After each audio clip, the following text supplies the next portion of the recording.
The Truth About Health premieres this month as a weekly JMC Broadcasting production with Christy Lee as your show host. Christy Lee is an award-winning former mainstream news anchor and independent journalist with more than 20 years of experience in broadcasting.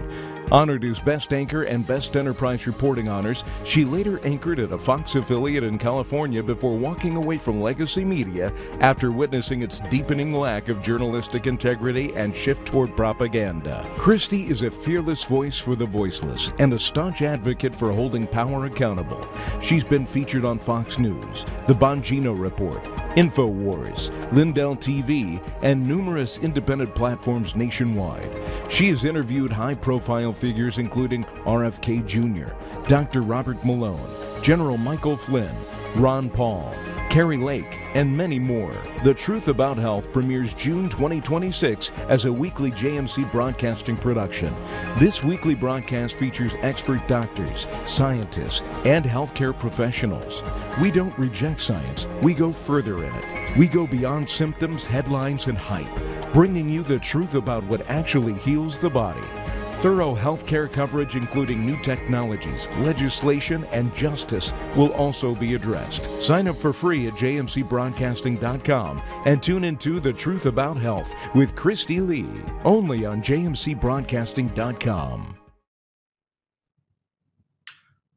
Hello, I'm John Michael Chambers. It is Saturday, June 13th, 2026, and welcome back to the monthly broadcast, Eyes on Gitmo, Wartime Analysis. We have a special dedication in this broadcast to address the events happening in Washington, D.C., and we'll be covering that in a moment. This can be viewed at jmcbroadcasting.com and across our distribution network.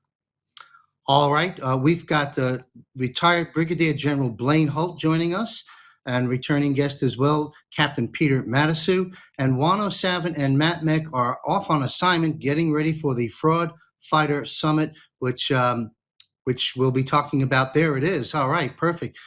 We have an incredible lineup of guests. You see them on the screen. RFK Jr. and Tina Peters are invited, not confirmed. Everyone else is pretty much confirmed. This will be, maybe there's another screenshot.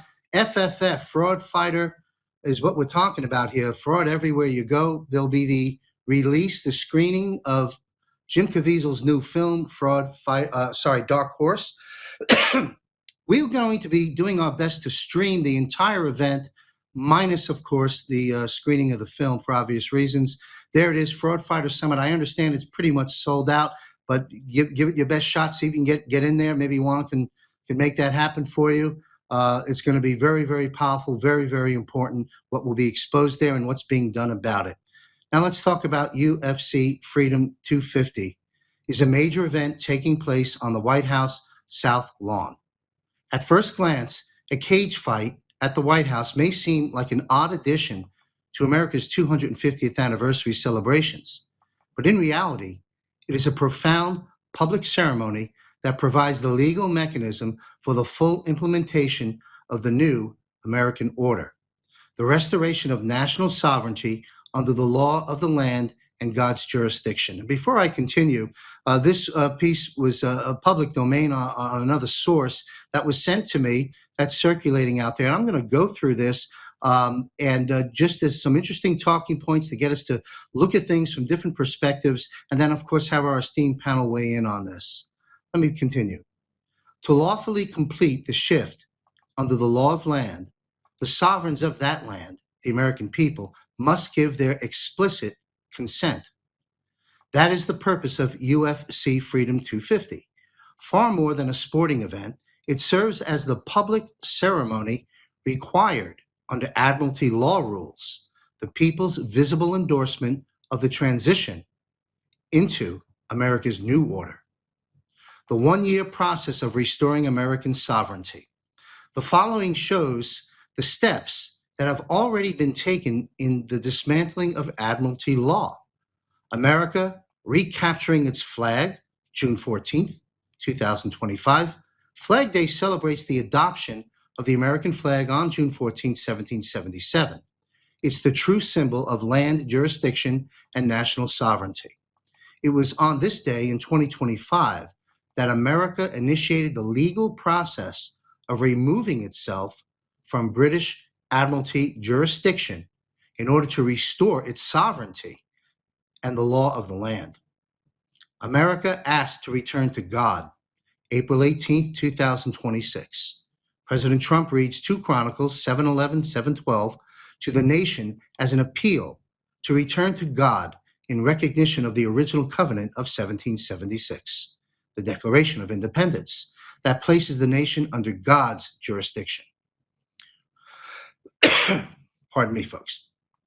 Royal visit as a witness, as you recall, recently, April 27th through April 30th this year, as the living trustee of the Admiralty-based system. The King and Queen serve as legally recognized eyewitnesses. Their presence functions as formal acknowledgement of America completing the required legal steps for sovereign independence. Meanwhile, Federal Reserve Chairman steps down May 15th, 2026. The Federal Reserve has played a central role in upholding the British Admiralty maritime law-based commercial system that powers the debt-based economy. By stepping down, it signals the shift back to American jurisdiction. The National Prayer of Dedication, May 17, 2026. This comes one full moon, a complete cycle, after the appeal to the nation to turn back to God. The National Jubilee of Prayer is the public act of redirecting America back to God, 2 Chronicles 7:14. It marks the withdrawal of consent from the 1871 commercial system that quietly gave jurisdiction back to the British maritime system and the restoration of the 1776 covenant. New Fed chairman sworn in again May 25th, Kevin Warsh, sworn in under the law of the land, which was clearly signaled by the absence of the gold-fringed flag indicating Admiralty jurisdiction, and Supreme Court Justice Clarence Thomas administering that oath. Using the old system to end the old system. The transition touches every area of life, spiritual, legal, and economic. At its core is the replacement of the foreign-controlled Admiralty law-based legal and financial system that has long dominated this nation. The legal process that began on Flag Day, June 14, 2025, is now nearing completion. By dismantling this structure, America removes the foundation that protected corruption, debt slavery, and treasonous actors loyal to that system. Resistance from those who benefited from the arrangement is inevitable. The transition will involve a turbulent battle against a deeply entrenched system. The storm that will precede the people's new order. Though intense, this period will be swift and necessary to remove the remaining barriers to national sovereignty. While the National Prayer of Dedication was an essential step in establishing who the nation would place itself under, it was not the final legal trigger for America's new order. Under British Admiralty law, a shift of this magnitude still requires a visible public ritual that demonstrates the people's consent through participation and celebration. One of the oldest tools of the Admiralty system is now being used to secure that approval. Ordo ab chao, UFC Freedom 250 provides exactly that public spectacle, a high visibility event on the White House lawn that fulfills the ritual requirement and completes the transition to the new American order. Ordo ab chao is the hidden motto of high-level Freemasonry. For those placed in positions of power under their god, Satan, whom they believe to be the true savior and illuminator, it is the blueprint for controlled transformation. Create chaos first, then offer a new order as the solution. This, of course, is Hegelian dialectic, classic problem-reaction solution. Their system is designed to engineer or exploit disruption through wars, financial crashes, moral collapses, social division, and fear.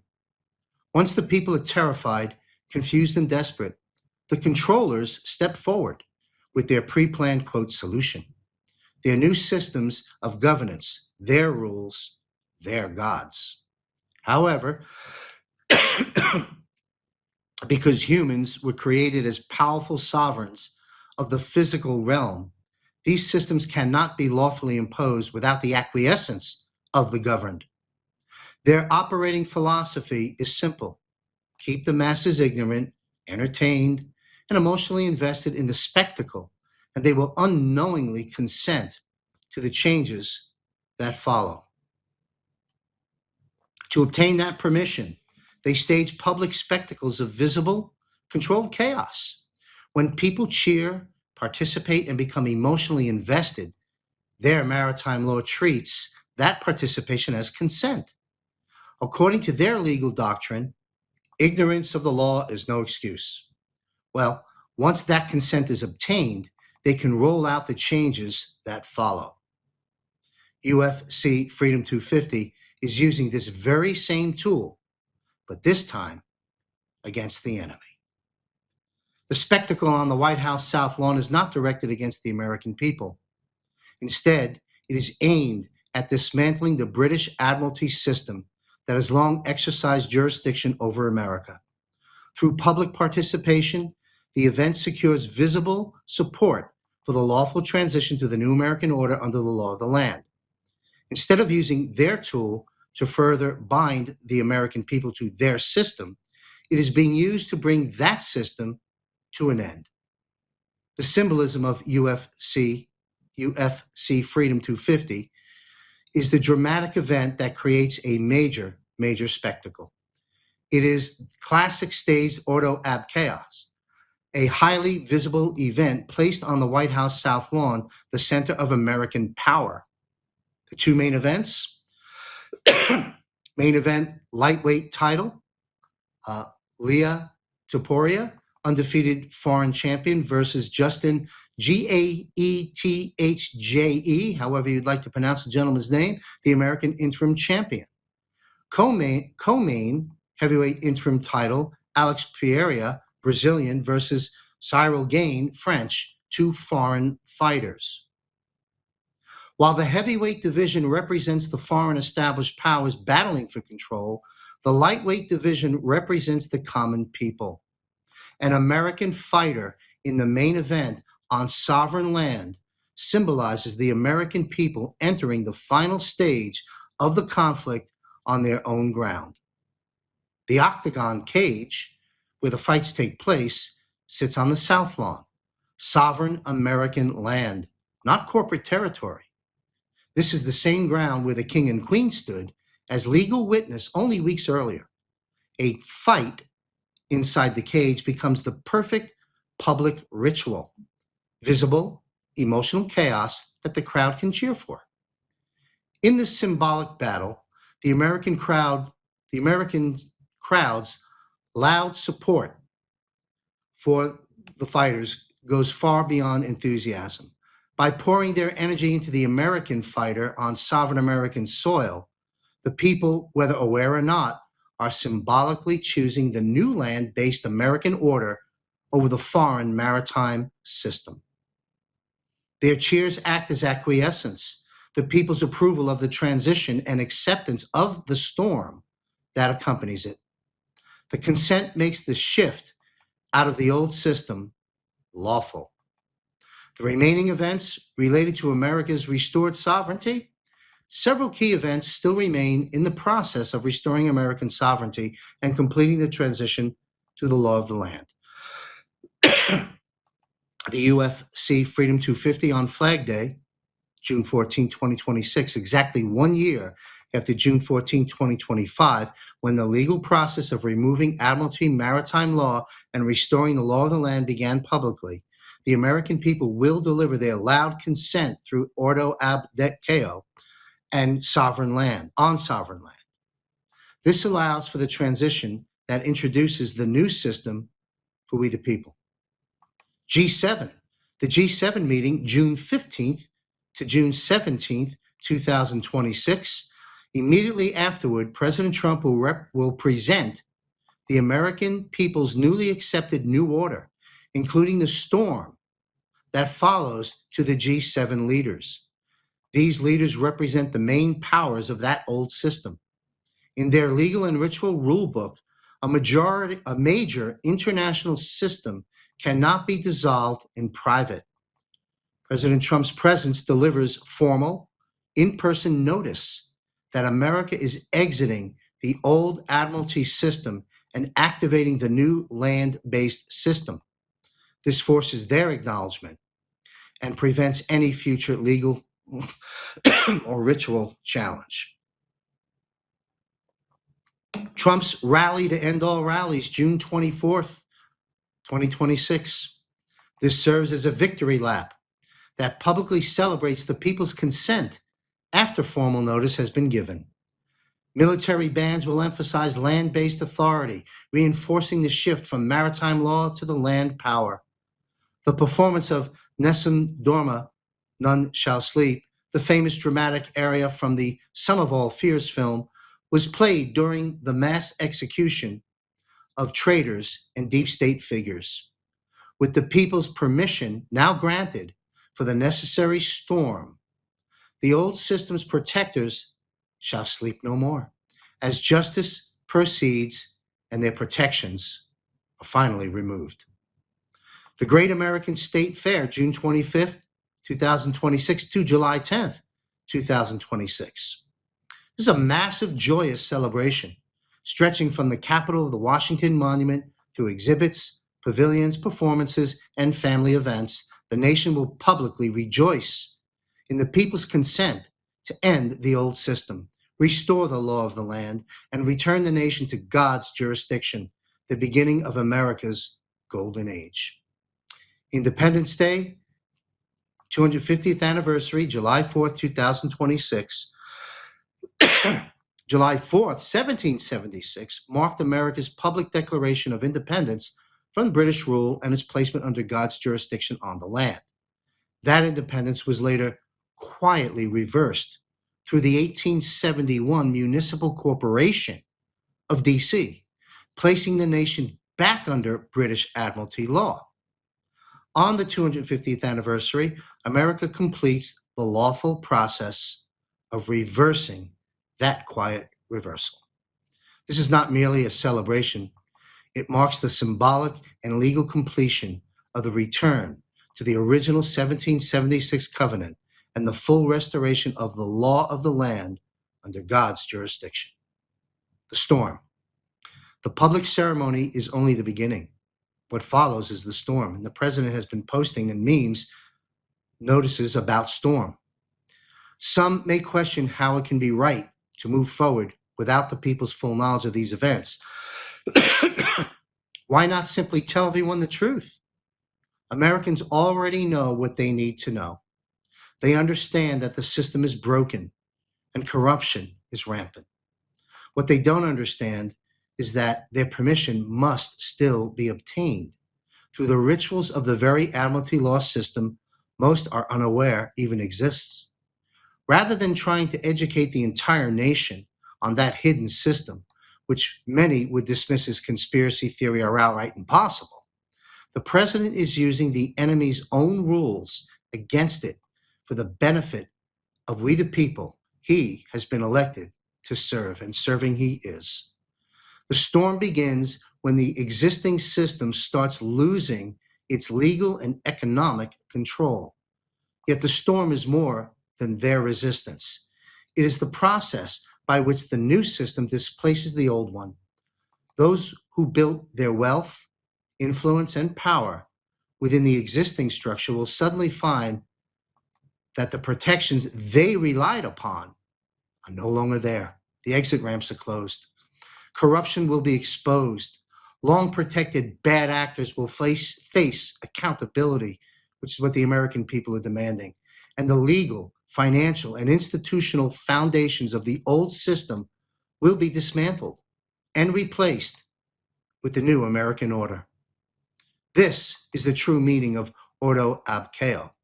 The difference is that it's not being used to enslave the people. It's being used to dismantle the very structure that enslaved them. UFC Freedom 250 is therefore more than a mere sporting event. It serves as a symbolic movement and moment when the people give their approval to the transition and to the storm that accompanies it. Though intense, the storm will be swift, as the enemy's moves have already been anticipated in order to minimize its effects. This is not only for the benefit of the American people and economy, but for the world as a whole, all of humanity, as the consequences of such a transition will be felt far beyond America's borders. What follows is the dawning of a new era. America will begin healing under the law of the land, restored to its rightful place under God's jurisdiction. Other nations will soon follow. This, my friends, is order out of chaos, but for a free people under God. All right, thank you for listening, and we're going to have our panel. Pardon me, folks, those who've been following me knows I've been in and out of the hospital. I'm getting better, but forgive me on my coughing. Please welcome our esteemed guests. We have retired Brigadier General Blaine Holt returning, and retired Captain Peter Mattisou. Thank you, gentlemen, for being here with us today. Good to be with you. Yes, John. Thank you.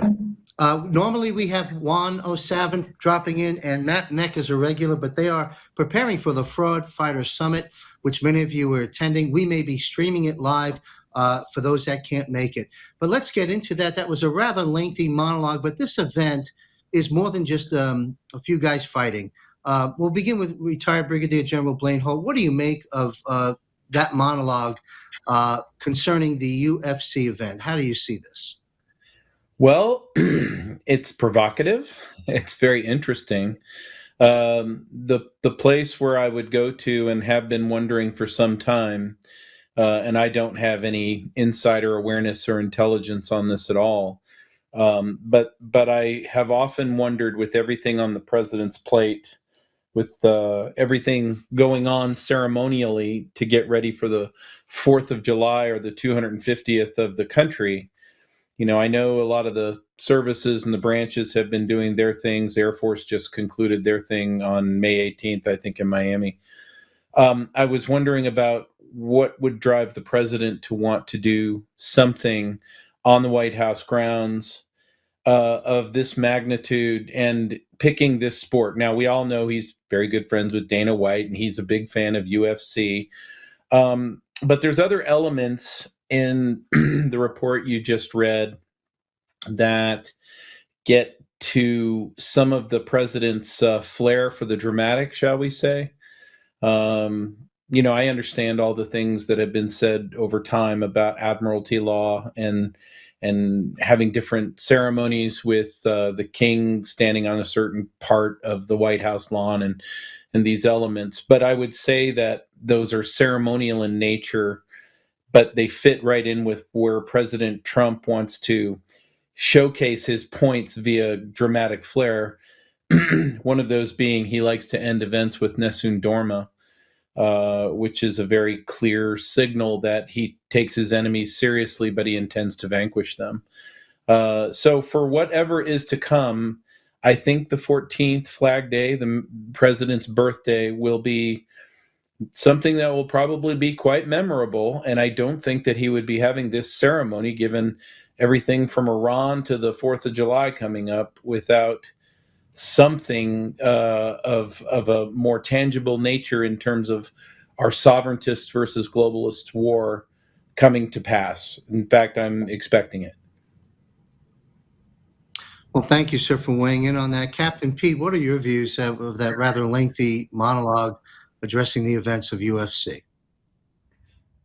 Well, John, I think the monologue and brings out some good points. So a couple things come to mind. The first is that in the military, when we have a change of command, it's fairly expeditious, and it is a clear transition of authority and power from one individual to another, and it is public for all to see. It's not done in private in a little office where only a few can observe it.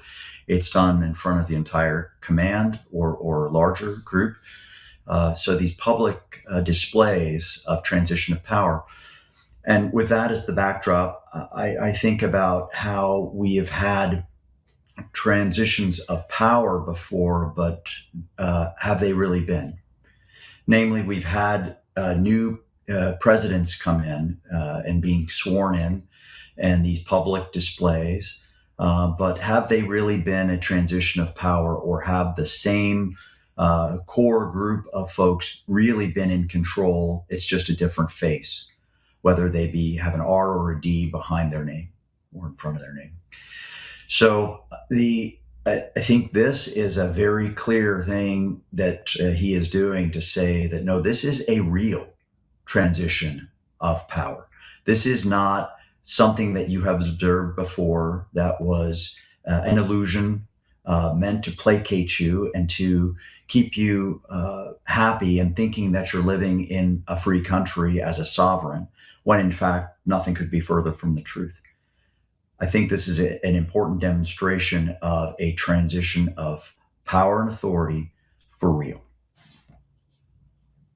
Wow, so well said, and it brought me right back to I believe the 2017 inauguration, when the military came out with the president, and he stated, I'm paraphrasing, "I'm giving you back your country. I'm restoring the power back to the people." And it's been one hell of a journey for the last 10 years, and it seems like this weekend is the completion of that, at least as I look at it. Public display of transition of power in the truest sense. Great words. Thank you.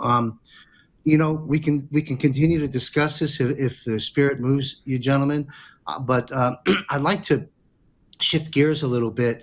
I just caught a report this morning. I'm in Thailand. It's early in the morning, and of Tulsi Gabbard, DNI. We know she's leaving the script, if you will, stepping aside, and as anticipated by many, she'll set off a few hand grenades on out the door. She seems to be doing that with information she's going to be releasing and talking about in terms of biolabs and election theft. General Holt, do you care to weigh in on the moves of Tulsi Gabbard and the information she's already released and what's about to be released?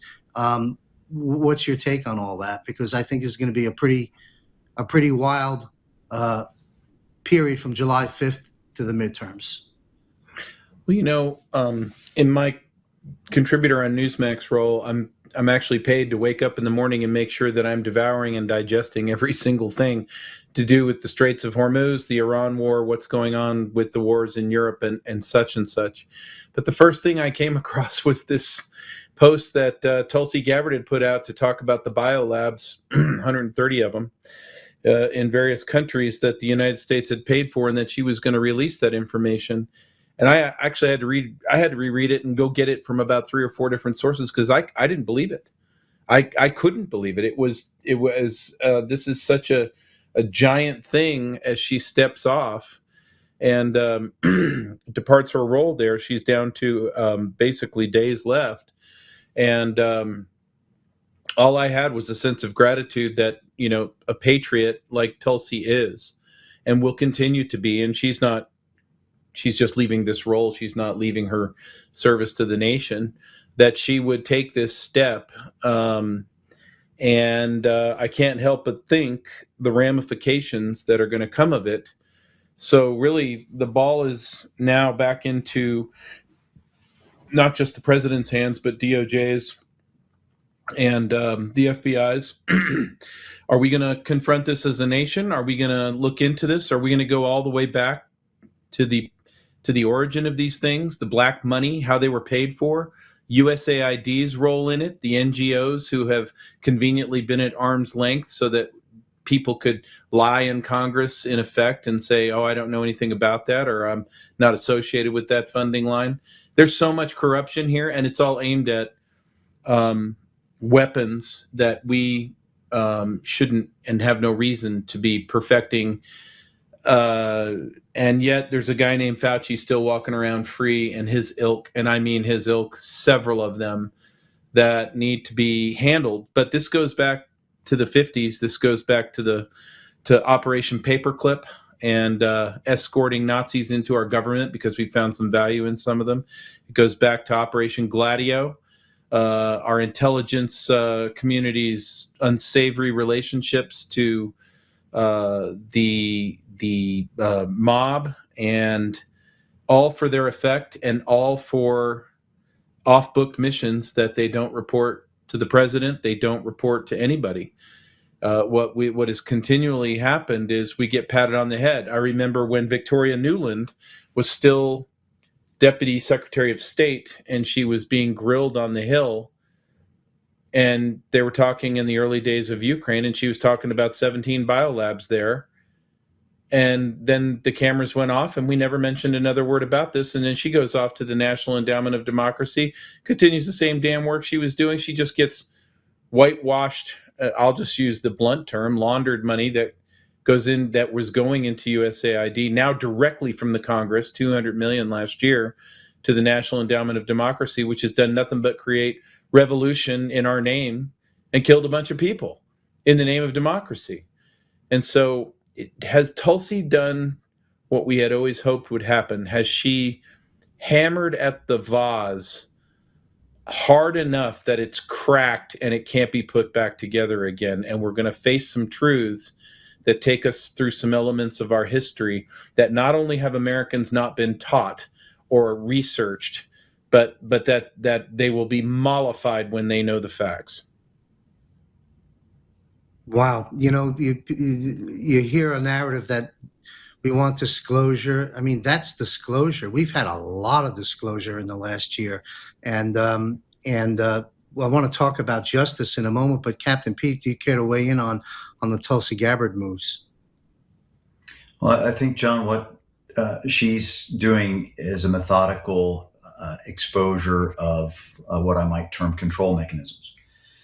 So there have been quite a few of these control mechanisms that have gone on in the intelligence community. And I personally believe that the intelligence community is a creation in many ways of the 13 families or so that run this world for a long time. They're essentially their mafia arm, if you will, right? Used to control the people.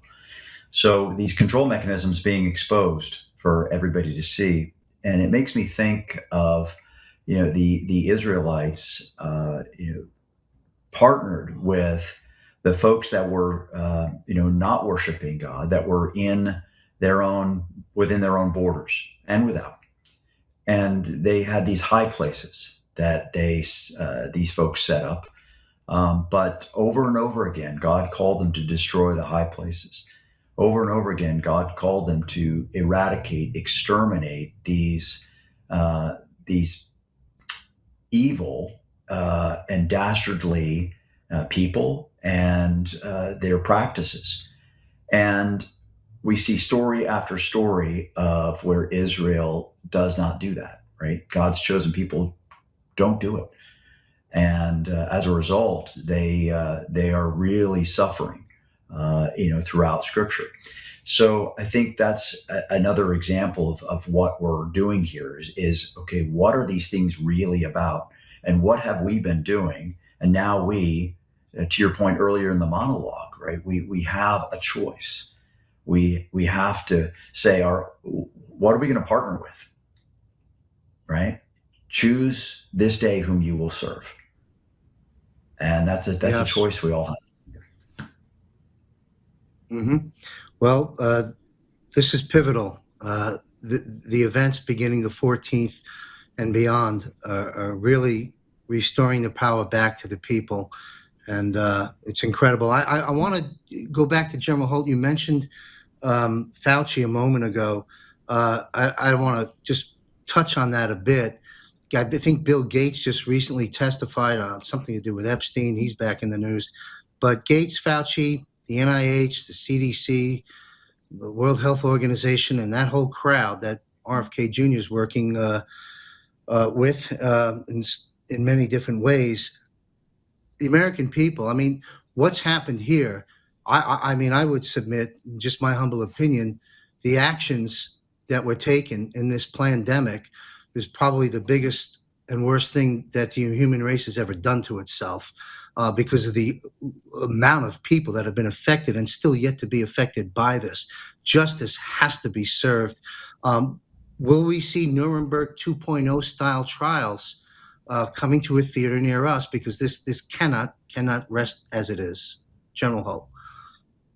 Yeah, I mean that's the appropriate answer. That's the right outcome. That's what should happen. We have millions who are dead or injured, or not just here in the United States, but globally, from not just the response to COVID, the restriction of our civil rights for no apparent reason for a cold, but the vaccine that came thereafter. And this is a place, and I hope I'm proven wrong. I really hope I'm proven wrong. But this is a place where I think the president is misserved, where he has been filtered. I don't think he understands the truth about the vaccine. I don't think he understands the truth about Operation Warp Speed. And then again, maybe he does. The president is full of surprises all the time. Maybe he has a good handle on all of it, and some people are in for a very rude awakening. Some people who think they're on his team and think that they're Maha people. But when I look at a company like Pfizer, who just this week was awarded hundreds of millions of dollars in contracts for more COVID vaccines, when very capable and patriotic physicians like Dr. McCullough, Mary Bowden, medical or Masters of Public Health Administrator Nick Hulscher, Dr. Brian Ardis, and others have been sounding the horn, calling out the death, calling out the malfeasance and the illegality, the murder, not negligence, not incompetence, murder. And this is why we see, again, the globalists making new attempts, because they were successful the first time. So I have interviewed Dr. McCullough on the hantavirus, on Ebola, on all these other new threats that even as we speak, the EU is also making its hundreds of millions of dollars of awards, telling its people to prepare for an Ebola lockdown. But when you listen to the true professionals and you get under the hood of what is really transmissible, how does one really get Ebola? How does the WHO's story line up with what really happened in that hantavirus outbreak? A real quick hint: the nonsense that it's person to person transmissible on the Andes strain of the virus is absolute crap, based on a stupid non-peer-reviewed paper that the American Medical Journal had published. In other words, Americans are doing the digging and they understand. And I really hope that patriots that are the closest to President Trump will pick up that medical negligence that's been done. And without fear or favor to anybody, we hold them all accountable. And I mean military generals in that as well. People that I know personally who had no business playing the role that they had. And yet, and this is where my fury is still going strong and bubbles over, we have veterans who were injured by the vaccination. And to this day, even under this administration, as hopeful as we are for them, we have veterans who are injured permanently by this vaccine, and we can't get the Department of War to issue them a line of duty determination. So they have hundreds of thousands of dollars coming out of their own pockets to pay for this. It's a tragedy, and I am confident President Trump is not briefed on any of it. And I hope that it gets fixed, because nothing gets fixed if these are the types of gaps that we're going to leave open in if we go to a season of accountability.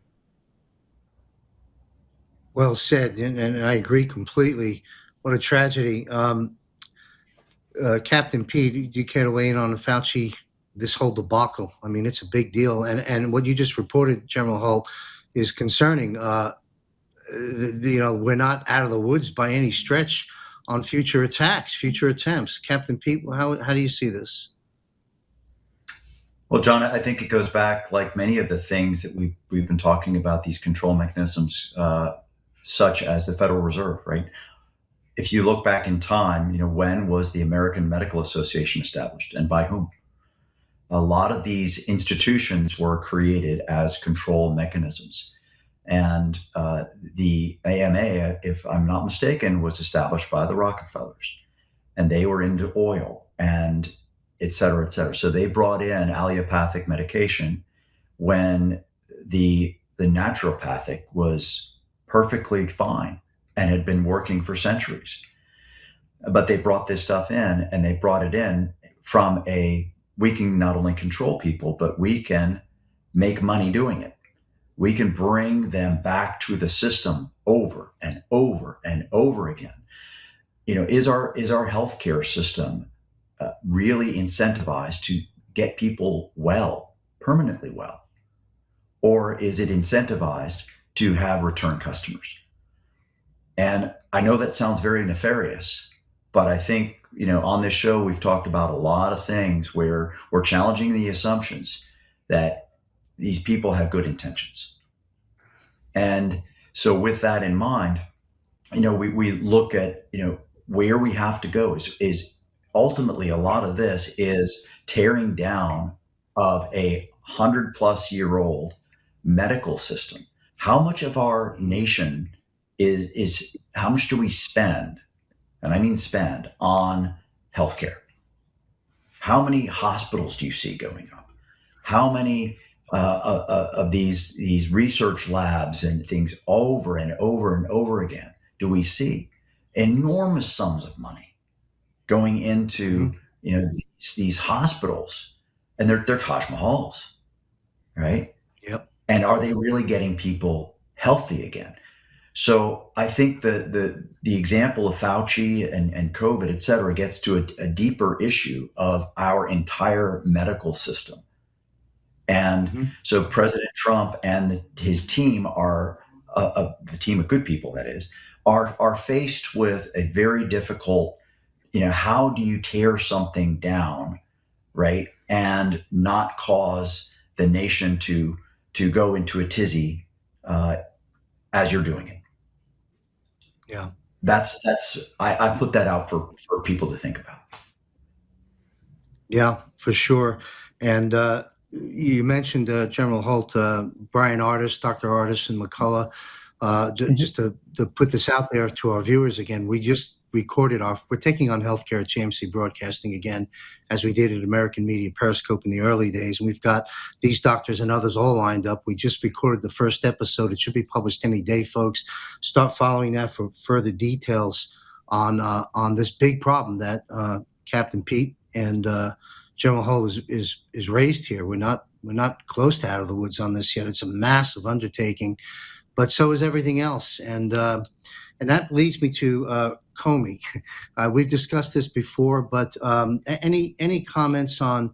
I believe that while there'll be many narratives, because there's so many battles we're facing to restore truth, honesty, and sound money and freedom to the American people, but I think that between July 5th and November, we've got the big midterms coming up.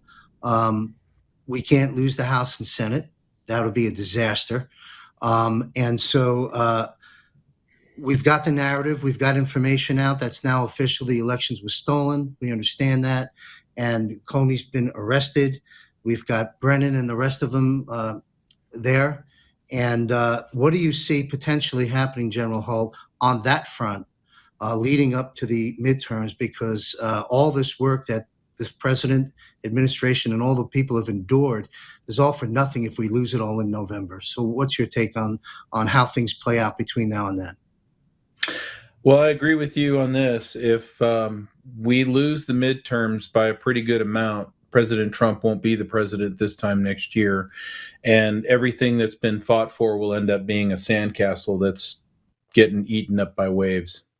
And so it's very important that we're very clear about these things and what the stakes and the risks are as we go forward. And as I've said on this show many times, I don't know how you're going to get to a successful midterm without something that looks like a very large accountability drill. And when I say that, I mean not just Comey, I'm talking both sides of the aisle. The swamp is who is taking on President Trump. It is not just the Democrats, and it is not just the deep staters. And when we talk about a guy like Comey or Brennan, as reviling as they both are because they took oaths to the Constitution like Pete and I did, they're very small fish in this entire war.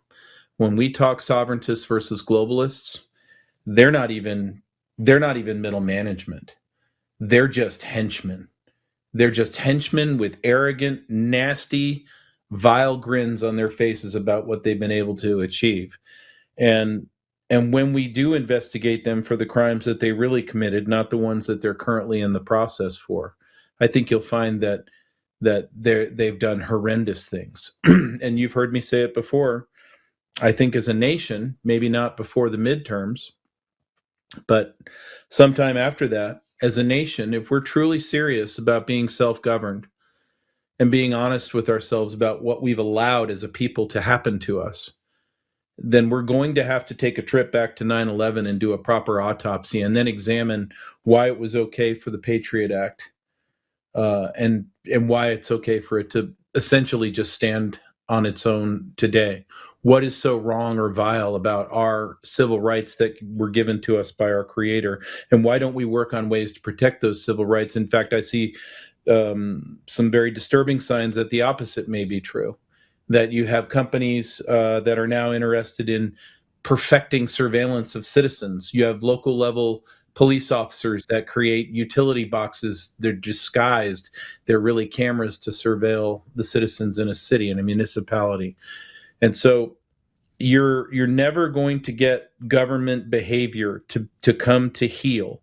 You will, at any level, you're not going to get any of that to reverse itself. You will merely create new incentives for them to find new ways of cheating on elections and everything else as they blow through our rights, unless you hold them to account, unless the ones who have done their crimes against this nation are held to account. So should Comey be go through the process to its finality and be sentenced to the maximum extent of the law? Yeah, but then let's really examine what he really has done. And I'm not certain that there is enough time in the day before the midterms for these gentlemen to go through the process in a normal legal system like the DOJ has, because lawfare will dictate that those cases, with the amount of money they have to defend themselves, will be out there for years. And so when we get to what you're talking about with military options, there is really only one way to get that done. And I think that President Trump should do it. And that is declaring, with the evidence that he has, that the government of the United States is incapacitated.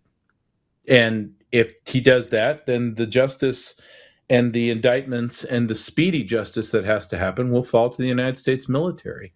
And this is why the name of the show is Eyes on Gitmo. Gitmo would be one of the key processing facilities in order to deal with that. So why would we have a Gitmo? Why would we have a Republican convention and now maybe a Democratic convention to impanel delegates in the fall if something like that were not to come? And yet still, it will come to President Trump's decision to make that call. And I hope he does, because I think the republic and the future of this republic, indeed its very existence, is what hangs in the balance over this issue. So well said. If I may, in a layman's term, lay down three things I see and stand to be corrected if so. We have the SAVE Act, I understand, is making some progress. If that doesn't work out, we have executive orders. But ultimately, the president has talked about stating a national declaration of emergency concerning elections. I see it heading in that direction. I think your point is well taken, many of your points, but about that will things be in order by then? Probably not. Do you see a national declaration of emergency as the step to well, let me say this. Our good friend Juan O'Savin, and he would say this if he were on the show with us, I met with him face-to-face in Bangkok about 10 days ago or so. And then we went on and did a show for 2.5 hours and getting some of what he shared with me on record. And one of the things that Juan had stated, he anticipates, and nobody has the crystal ball, but he anticipates a potential pause in the midterms, 6 to 12 months on the record. You think that's a possibility? And if so, is that something that kind of the doctor has ordered? General Holt, yeah, and then we'll go to Captain Pete. That is a possibility. it is a possibility. But when we take a look at declaring a state of emergency for a broken election system, it's just a part of it.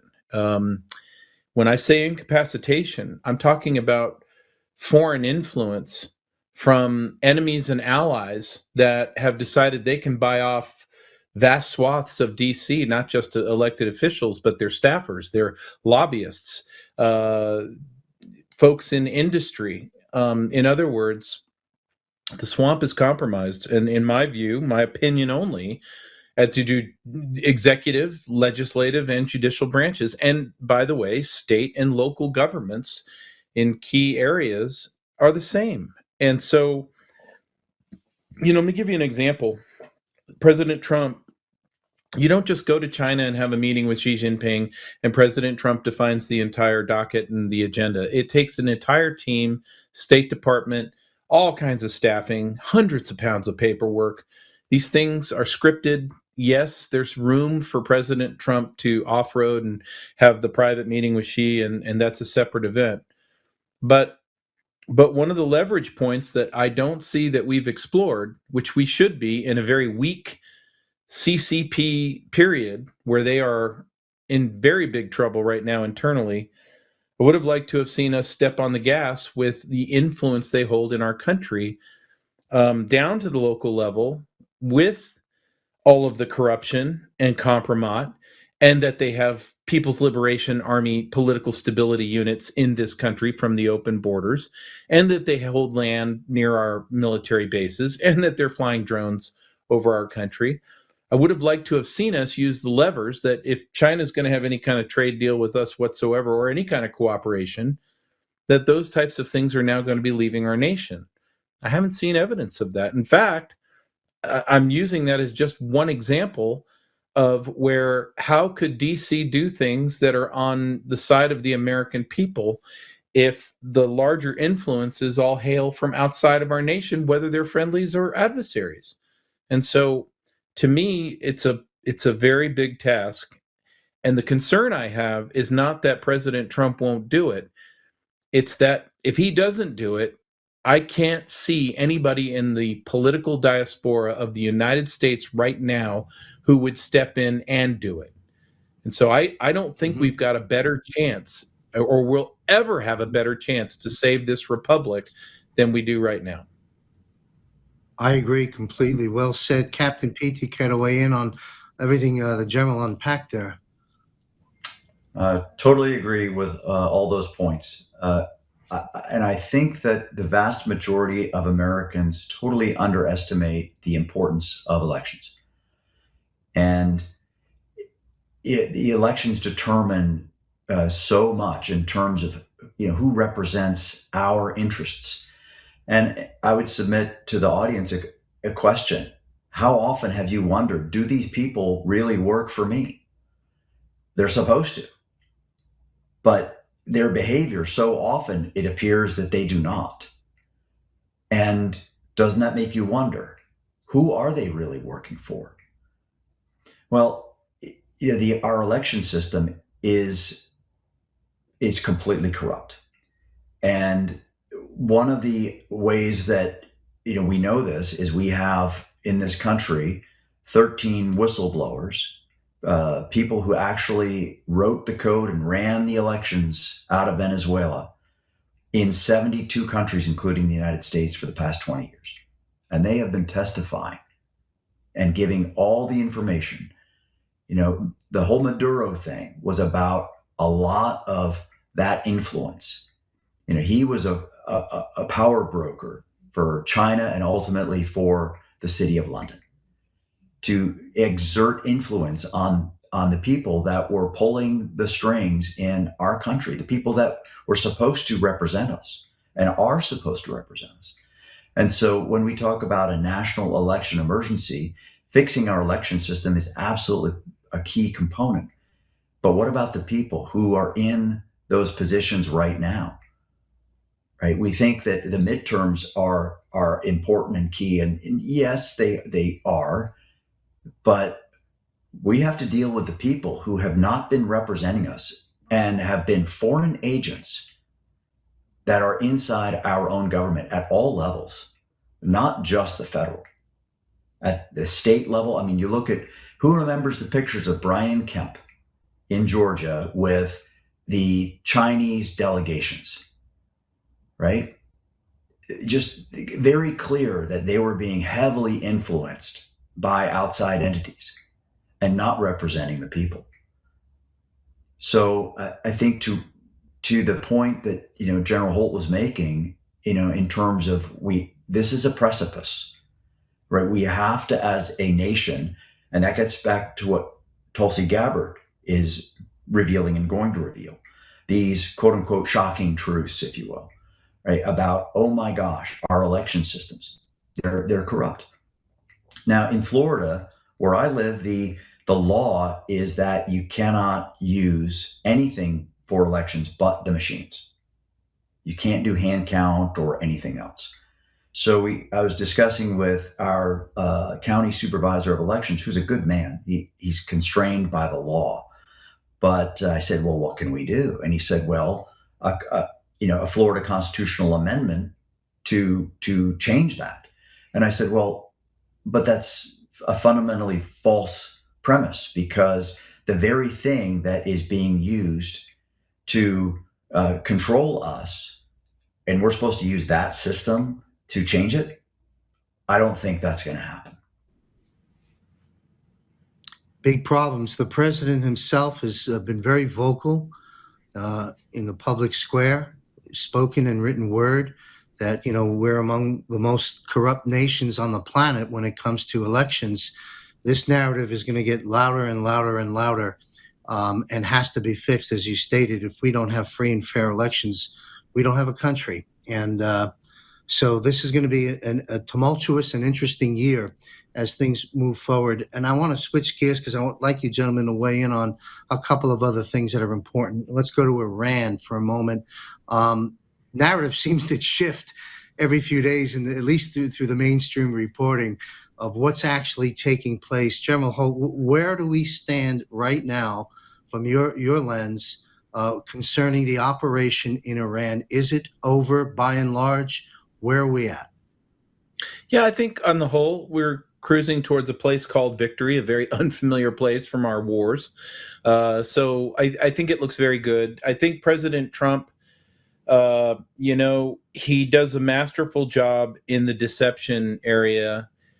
And a lot of people think that his social media posts are aimed at assuaging them, that all will be well. There's a negotiation. Oh, no, all won't be well. Well, when he's on and off again, he gets a couple of benefits. One benefit is he's costing the globalists an enormous amount of money, because every time he breathes into a social media post that, oh, it's going the other way, well, then he just slaughtered all the algorithms that were betting long or short on oil based on the momentum they saw, and it was all on autopilot, and it cost the financialists billions of bucks just because he said on a post, oh, yeah, well, it's off. We're going to start dropping bombs again. And they were all long, and now they're supposed to be short. And so that's nice. Take a wrecking ball to the financialists. And Scott Bessent, he is shutting down money laundering like nobody's business. They can't make payroll in the IRGC right now. And so the other benefit of this on and off again language, and I do think it's going to wrap up in the next week or two, if not this weekend, as aggressive as it could be. But this on and off again stuff pits these factions now in Iran against each other. So you've got the civilians, Pezeshkian, Aragachi, Gandabaf, if he's even alive, who are the negotiating parties. But if they come out and say, yeah, we've worked it out with President Trump, everything's going to be fine, they're going to take bullets to the head from the IRGC, which is looking at an extermination event, because there's not an Iranian in the country that won't kill those guys. So what have we done? We've now used the loss of the helicopter as our ability to drive the lane and take down IRGC combat capability very, very low, killed 23 more leaders, and they're all at each other's throats. Good place to be. And I think that eventually what they call a deal will be signed. It could be this weekend. I doubt it. But when we say the words deal, that's a very polite way of saying the terms of their surrender. and eventually we'll welcome a free Iran back into the world. We'll take that uranium, or we'll put a sarcophagus around it, and the oil will get back underway, and then President Trump's going to have to deal with the invisible adversary. He's going to have to deal with Lloyd's of London, the globalists, the British Empire. He's going to have to wreck that Lloyd's monopoly. Lloyd's is the reason that ships aren't going through the straits, because they've told the shipping companies, if you take the United States Navy up on escorts, or if you take President Trump's insurance deal, we won't insure you anywhere else. So this is literally Europe and the globalists versus Trump. And it's been kept fairly out of the papers. And there's reasons for that, because a cost imposition is being waged on Europe like nobody's business. And then when we start to talk about whether there will be a future for NATO, I think there will be. But President Trump's going to walk all this blocking of what we just did in the Straits into leverage with the globalists. And I think that's going to translate into, yeah, we'll stay in NATO, but here's the new terms. And by the way, you're all leaving the Western Hemisphere. So I think he's doing very well on the geopolitical scene. But the big thing, and I'll just be a broken record and get off the stage here, he's got to get their influence out of our politics and our nation. He's going to have to get these terror cells out of here and the espionage out of here. And it's damn important. And it's head on a swivel time on Main Street as these terrorist sunset. Mm-hmm. It's amazing. The battle that in part of you just defined, it's Europe against the USA. It seems that never ended, really. And of course, London being at the top of that. We're going for the jugular this time, and we're going to get things right. But yeah, incredible time. Captain Pete, you want to weigh in on any of this? This situation with Iran. I'm glad that General Holt, you've indicated that it's pretty much the deal, is the word the president likes to use a lot, of what that really represents. And it's nice to know that that's at the doorstep. Captain Pete? Sure. Well, I think General Holt said it very well. So the only things I might add or amplify is that, how many military members that have served over the past, call it 30 years or so, have either spent a lot of time or lost limbs or lost lives in and around that region. I think the number is staggering. And General Holt mentioned 9/11, right, as an impetus for a lot of that in that region. So, I think that ultimately it is not what all it appears to be. It is, again, as General Holt mentioned, the Lloyd's of London as a good example of really what we're trying to break away from, is this British Empire control mechanism, that where they create the problem and they create the solution. And in other words, they fund both sides of the war. And that is the mechanism through this chaos that they create, that then they create a quote unquote order, which is their order, which benefits them and puts the rest of us under control. And that is what I believe is at the core in this region, is breaking away from that. And yes, of course, they're going to feel the ramifications in Europe, because this mechanism was developed and is centralized in Europe. Yes, thank you. We'll kind of wind up the broadcast, but coming full circle, as you just took us there, Captain Pete, on the events that are taking place beginning this Sunday. But before we close off on that, I want to invoke again, as General Holt mentioned, the title of the show is Eyes on Gitmo. We've not spent too much time on that just yet. We know there's a lot of activity taking place there, has been, and other locations. We've discussed that in detail in previous broadcasts. My question, and anything else, General Holt and Captain Pete, that you would like to contribute to this question, please do so. Gitmo itself, we know the media center is established. Matt Meck has covered that. We've seen a resubmergence recently of more talking points from Catherine Herridge. And I'm anticipating, and I'm more importantly want to know what you think. Will Gitmo be activated soon in terms of reporting from Gitmo? And if so, what type of reporting do you anticipate? Some live things that we'll see in real time, as opposed, in addition to, let's say, just reporting the way news is normally reported? In your crystal ball, or whatever you may have insights into, General Hope, what's your take on getting Gitmo activated in terms of reporting to the American people in the world? Well, Gitmo will stand. I mean, first off, there's a very big development at Gitmo this week. We had the Department of War, Pete Hegseth, go to visit Gitmo. So I would sit there and say, what the hell is he doing there? That was a big eye opener for me, and a very nice signal. So if you're a bad guy and you're worried about the season of accountability coming, I would imagine that got your blood pressure up a little bit. And I think that what we'll do is, if we see Gitmo get activated, its information center get activated, things start to stand up, the lights get turned on, more flights going back and forth, logistics going back and forth, they're deploying people there, chow halls are coming up. Well, I think those are all be signals to all of us, both good guys and bad guys, that something very non-traditional is up, and it could be very big. And if you are a traitor to this country, well, you might want to go get yourself a criminal attorney and start talking to him. But again, I'll reiterate, this era that we're in, this era where we need accountability, it is not partial to a political party. There is enough to go around, and to what Pete was saying so well about all of us who served in uniform and in good faith went off to these wars, only to learn later on that what we were doing was done in bad faith in many cases, to put it lightly, if I think about 9/11.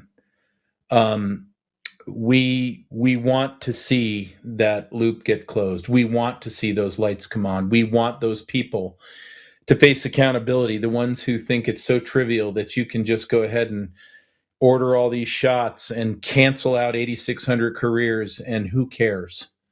Or, to put it, in the twilight of my career, I was in the European command post when Benghazi happened, and so I'll never forget the words from Hillary Clinton: what difference does it make anyway? Well, to 17 million veterans and many Americans, makes a big difference. And so if we see the lights come on at Gitmo, it'll be a heck of a refreshing thing, and we'll be even more hopeful than we are today. You bet. Boy, those words from Hillary Clinton, the witch, are very, very chilling. Captain Pete, do you care to weigh in on this subject? I'm going to close out the show with a follow-up in a moment. A couple quick points, John. I think that the importance of accountability and the way it's done can't be understated. It's a deterrent, of course, but if we look at the level of fraud, we've discussed this on the show a number of times, and you have on other shows that you have, and this Fraud Fighter Summit that Juan and Matt are shepherding here in the next few days. The extent and the depth and the breadth of the fraud and corruption is enormous, and it can be very discouraging to say that, how are we going to handle this? How are we going to get this all cleaned out? Well, I think one of the key ways is to use some of these key people that are well known, the Faucis and the Brennans and the Comeys, and they are then held accountable in a very public way, such that the folks that are maybe on the fence, they have done some things that are not good, and maybe they've been influenced in the wrong way, and they have an opportunity now to repent and turn. That would be the best outcome. And then for the others to hopefully turn themselves in and say, all right, I'll suffer the consequences of what I've done. Right? So I think it is a technique, it's a mechanism that is an important, very important one. And to manage that that narrative, because we know as soon as the accountability starts, right, the counter narrative is going to come in full force. And I believe that the good guys, the white hats, if you will, have gamed that out and have thought about that and how to counter that massive counter narrative that is going to likely come from what we're going to see. So, and on a related but different topic, since this is a big military focus on this show, is that I've had to reconcile, and as General Holt was talking about, he's had to reconcile that a lot of what we did in our careers, right? We had good intentions. We thought we were doing the right thing. We obeyed orders. We thought those orders were lawful, right, righteous orders that were supporting and defending the Constitution of the United States and the people of the United States, going off to foreign lands to try to protect the United States from these adversaries who were bringing death and destruction and going to impact our way of life in a very detrimental way. And to provide safety and security. And I would, again, to the audience, I would say, when you think about that, pray for those who have served and are serving, who have, when this stuff comes out, when the truth on a lot of the motivations for why we were sent, where we were sent, and what we were asked to do, when that revelation hits, many people will be having potentially a hard time dealing with that. Yes. And I hope and I pray that we'll have a good outlet. I had the real blessing of sitting next to a former Delta Force who was at Benghazi. And we were sitting in at an airport in Haiti, where we had gone down to do some human trafficking rescue operations. And we were sitting there together. And here's a guy who was right there at the very event that General Holt was talking about. And he did some great work, and he got a very prestigious award for it. And we were sitting there, and he had turned what could have been a very bad outcome, because he knew a lot of that stuff was not good, but he turned it into something good. And he said, "I want to dedicate my life to helping people." And I hope that we can help our military in that same way, that they say that, okay, I did it under the right pretense in my own heart, and I can make something, from that. I can make something good come from it. You raised some touching and very important points, and great changes coming all of our way. And I salute, of course, our military. Without our military, we have nothing. And that brings me to a statement, a forward statement, but and I can be corrected along the way. But I recall a cue drop, something in the vicinity of the dialogue that when all is said and done, the Democrat Party will be completely decimated, if not even, maybe not even there. And of course, General Holt keeps alluding to the corruption on the other side of the aisle, which is probably even more damaging since it's often been hidden. We'll save this question for later, unless you gentlemen want to weigh in briefly. But let's get past this year and let's talk about what our two-party system might look like moving forward. If you go back to General and Captain Pete, if you want to make a quick comment on that, that'd be great.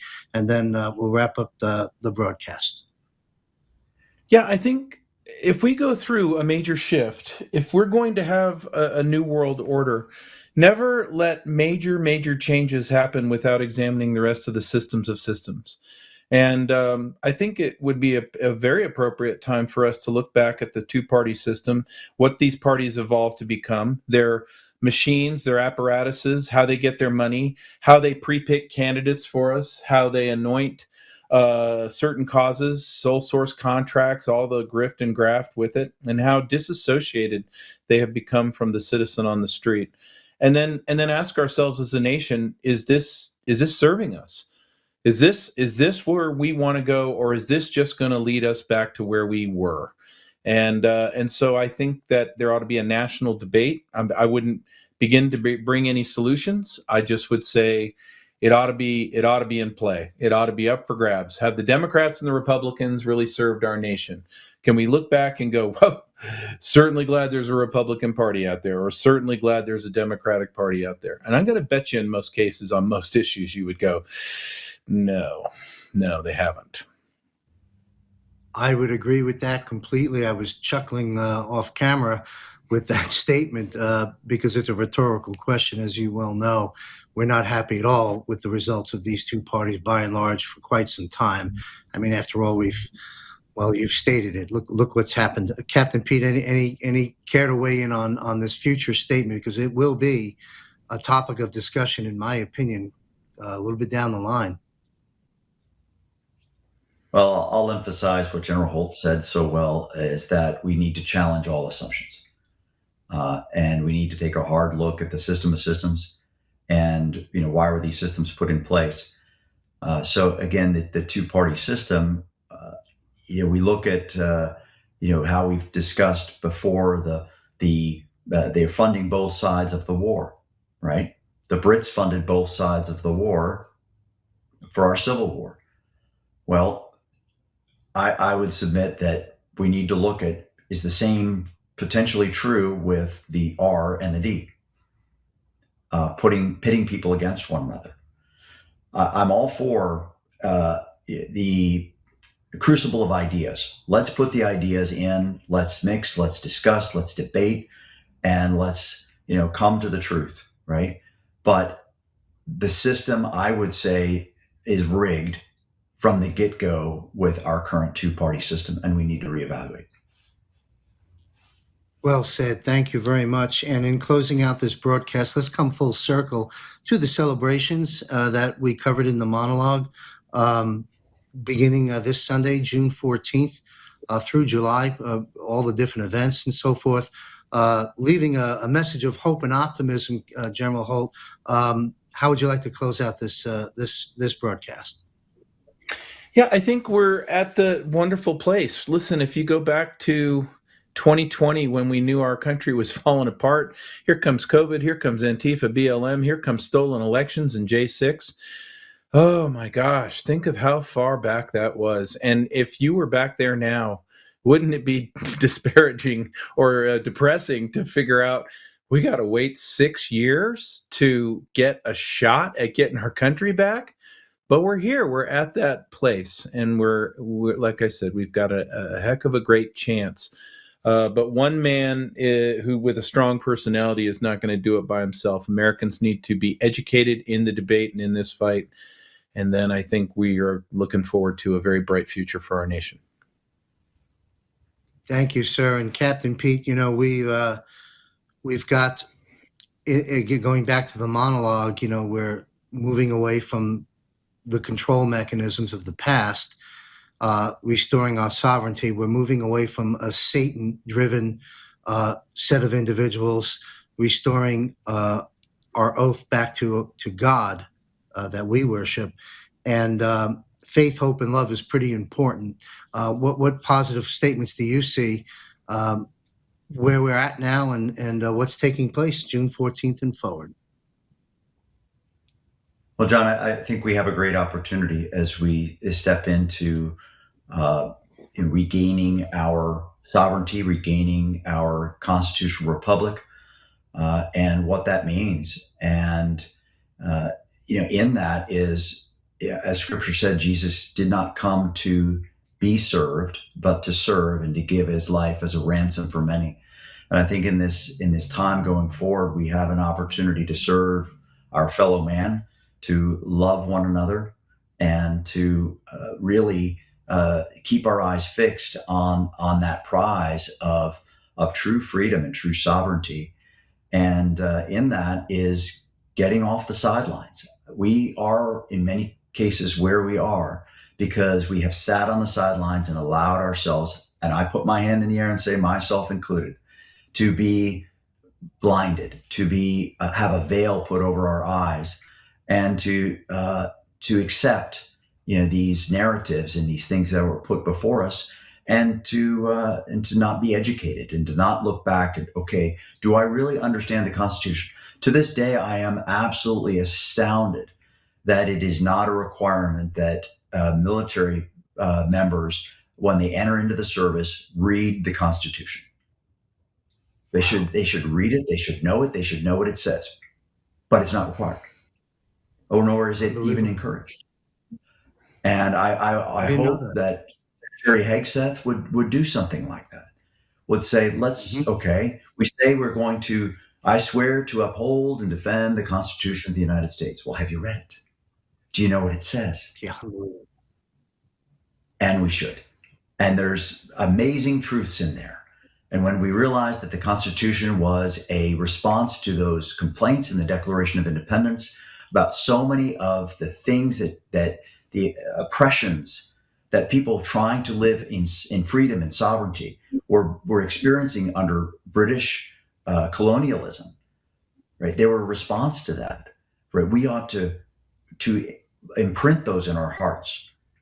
And that would be my encouragement, is there is great hope, because we hold these truths to be self-evident, right? That all men are created equal, et cetera, et cetera. Well, have we read it? Do we understand what it says? And do we take that on board for ourselves? And do we live that way?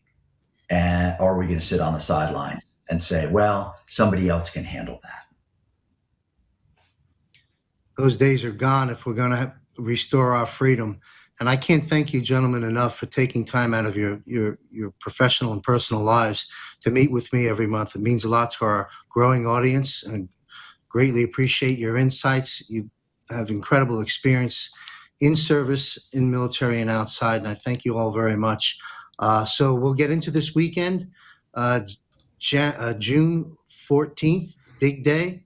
I want to thank our Commander-in-Chief, President Donald J. Trump, for being the front man of this gargantuan shift for all of humanity. And so thank you, gentlemen, very much.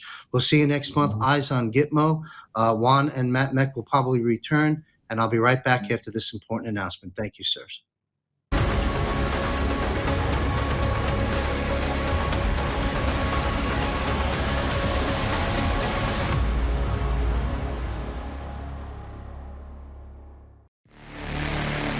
Since President Dwight D. Eisenhower, top secret files were created concerning off-world activity and visits to planet Earth. Undoubtedly, over the decades, these files have grown. Area 51 is commonly known. We've heard and seen images of UFOs, but not until now has this been validated and presented to the American people and to the world, as President Donald J. Trump released the first tranche of top-secret files. This is the beginning. There's much more to come. Join John Michael Chambers and guests on a new monthly panel, JMC Broadcast, Off-World with JMC. Premiere episode launches Thursday, June 18th at 8 p.m. Eastern Standard Time. Subscribe for free by visiting jmcbroadcasting.com and join us on this intriguing and challenging journey together, taking the Great Awakening to new and higher heights. Come travel through the portal with us. Where we go one, we go all.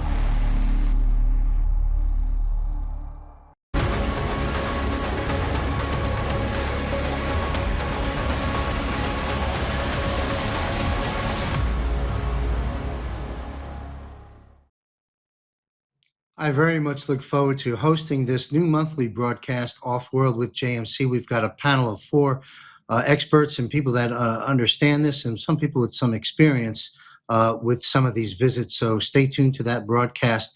I have a quick announcement before we wrap up. Very important. Mike King, researcher, historian, is joining us in our premium portal Thursday, June 25th at 8 p.m. Eastern for the sole purpose of answering your questions. It's a Q&A for 1 solid hour. Mike and I will be on screen. I will act as your host. To participate in this, you visit jmcbroadcasting.com, click on Premium Portal, see if it's a fit for you. If it is, we very much look forward to seeing you there. That's a wrap of this broadcast as we head into a historical weekend on the events taking place in the White House. Stay alert, everyone. Eyes wide open, ears to the ground. We're not out of hot water yet. Pray, plan, and prepare, and continue to do your part. And remember, where we go one, we go all. Be safe, everyone, and may God be with you.